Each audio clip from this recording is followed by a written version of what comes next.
नमस्कार विद्यार्थी मित्रांनो, स्वागत आहे तुमचं आपल्या IABMS गाईड आपल्या आपल्या चॅनलवरती. तर विद्यार्थी मित्रांनो, आपलं द्रव्य नंबर 11 आज आपण स्टार्ट करतोय. त्याचं नाव आहे बिल्व. बिल्व त्याचं लॅटिन नेम दिले तुम्हाला ॲगेल मार्मिलोस. कुल दिली त्याची फॅमिली रुटेशी. त्याची गण दिले तुम्हाला शोथर महाकाशातलं एक टाईपचं एक हे द्रव्य आहे बिल्व, शोथर. ठीक आहे. त्यानंतर त्याचं पर्याय नाव दिले तुम्हाला शांडिल्य आणि श्रीफल. शांडिल्य का म्हटलं त्याला, कारण ते आजार दूर करणार आहे बिल्व. आणि श्रीफल का म्हटलं त्याला, कारण ते कसं आहे, सुंदर स्वरूप वृक्ष आहे पण काटेरी आहे. आता सुंदर आहे म्हटल्यावर काटे असणारच. ठीक आहे. पर ना विशिष्ट कडवट गंध आहे त्याचा. पुष्प हिरवट पांढरे. मग काय निळे फुल असतात का? कधी असतात. इथे हिरवट पांढरे दिलेत. फळ मोठे अंडाकार गोल. हे बघा, इम्पॉर्टंट पॉइंटच आपण या ठिकाणी इन्क्लूड केलेले आहेत. बाकीचे आहेत ते तुम्ही मनाने लिहू शकता सर्व गोष्टी, पण ह्या गोष्टी लिहिणं गरजेचं आहे. तुम्ही वृक्ष कसे असतात तर काटेरी. सगळ्यात महत्वाचं तर स्वरूप, तो वृक्ष आहे का, लता आहे का, वेल आहे का, झुडूप आहे का, अजून काय प्रकार.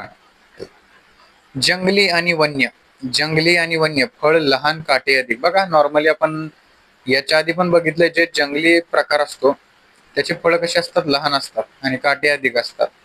आणि वन्य जे आहे त्याच्या उलट असतं, म्हणजे फळ कसं असेल याच्या, मोठा असेल आणि काटे कमी असतील.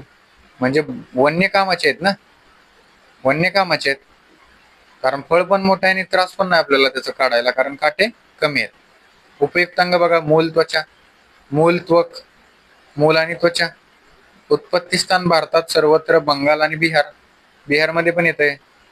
ठीक आहे. रसपंचक बघा, गुण दिलेत तुम्हाला: लघु, स्निग्ध, तीक्ष्ण, रस, कटू, तिक्त, कषाय, विपाक, कटू, वीर्य, उष्ण. पण आपण काढू आपल्या ट्रिक वरनं. कुठलं द्रव्य चालू आहे आपलं? बिल्व. बिल्वची जी ट्रिक आहे रसपंचकाची, ती आहे बिरबोल. बिरबोल.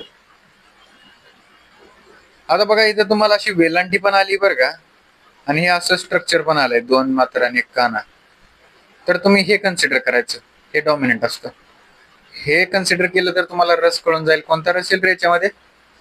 रस येईल डायरेक्ट तिक्त, कटू आणि कषाय.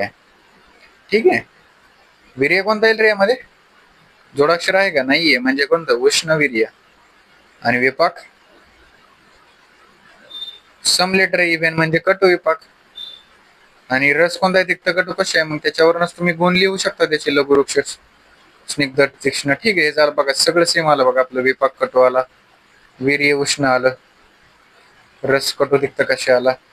ट्रिक पाठ करा. कशावरून? त्या द्रव्याच्या नावावरून. तुम्हाला ट्रिक जर लक्षात राहिली तर तुम्ही रसपंचक काढू शकता. रसपंचक जर काढलं तर तुम्ही काय करू शकता? दोषघ्नता सांगू शकता.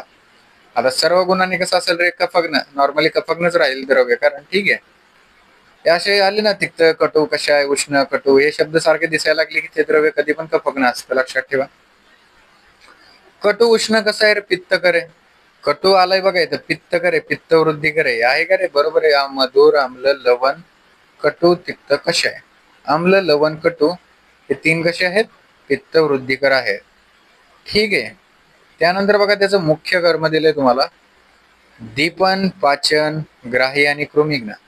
हे ग्राही काय असतं, पाचन काय असतं, दीपन काय असतं, हे जे कर्म आहेत ना, हे कर्माचं एकदा लेक्चर बघून घ्या तुम्ही विद्यार्थ्यांना. 20 कर्म आपण शिकवलेत 1 शॉट मध्ये. अगदी काहीतरी 20 का 30 मिनिट लेक्चर घेतलंय आपण, 20च मिनिटाचं आहे, ज्याच्यामध्ये 20 कर्म आपण डायरेक्टली श्लोकद्वारे एक्सप्लेन केलेत आणि महत्वाच्या गोष्टी सांगितल्यात. आता ग्राही म्हणजे काय असतं, जसं ग्राहीमध्ये काय असतं, उष्णवीर्य असतं. आणि स्तंभन त्याच्या हे सांगितलं होतं, शीतवीर्य असतं.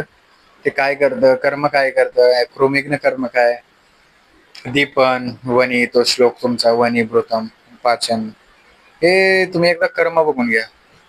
आपण बघतोय बिल्व, त्याचे कर्म बघा: दीपन, पाचन, ग्राही, कृमिघ्न. का नसणार बरं दीपन, पाचन?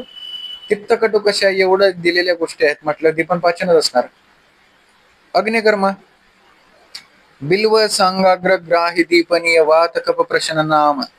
तेच दिले ना रे, वात कप प्रशम. वात आणि कपाचं काय करते, शमन करते. ग्राही आहे, दीपनीय आहे. मात्रा सांगितली 1 ते 4 ग्राम, पण कशाची, चूर्ण देत असाल तर पेशंटला.